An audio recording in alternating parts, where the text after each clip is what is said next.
सर्दियों की वो ठंडी शाम थी। कोहरे से ढकी हुई सड़कों पर हल्की हल्की बूंदाबांदी हो रही थी।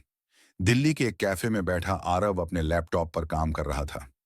उसकी नजरें बार बार दरवाजे की ओर उठ रही थीं, जैसे किसी का इंतजार कर रहा हो।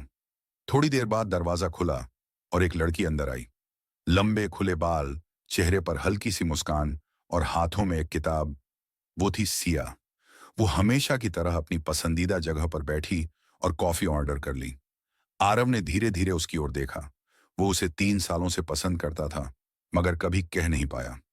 दोनों रोज इसी कैफे में आते, किताबों में खोए रहते, लेकिन कभी एक दूसरे से ज्यादा बात नहीं करते थे। उस दिन आरव ने हिम्मत जुटाई। वो अपनी कॉफी लेकर सिया की टेबल तक गया और हल्की मुस्कान के साथ बोला, क्या मैं यहां बैठ सकता हूं? सिया ने थोड़ा चौंकते हुए कहा, हाँ, क्यों नहीं।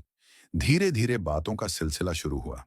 किताबों से लेकर फिल्मों तक, बारिश से लेकर जिंदगी के सपनों तक। दोनों ने समय का एहसास ही नहीं किया। कुछ महीनों बाद उनकी दोस्ती गहरी हो गई। आरव हर दिन सिया को देखने के बहाने उसी कैफे में आता और सिया भी अब उसकी कंपनी को पसंद करने लगी थी। लेकिन प्यार का इजहार अभी भी बाकी था। एक दिन जब बारिश जोरों से हो रही थी, सिया कैफे के बाहर खड़ी थी।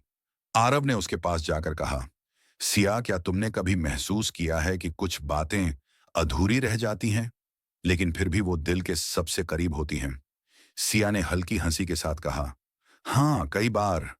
आरव ने गहरी सांस ली और कहा, मैं तुमसे कुछ कहना चाहता हूं। मैं तुम्हें 3 साल से पसंद करता हूं, लेकिन डरता था कि कहीं हमारी दोस्ती टूट न जाए।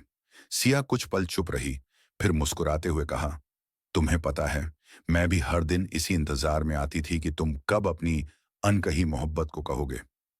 बारिश की उन बूंदों के बीच पहली बार आरव और सिया की आंखों में एक दूसरे के लिए वो एहसास साफ झलक रहा था, जो शब्दों से कहीं ज्यादा गहरा था। उस दिन की बारिश सिर्फ मौसम की नहीं, बल्कि दो दिलों के मिलन की गवाह बन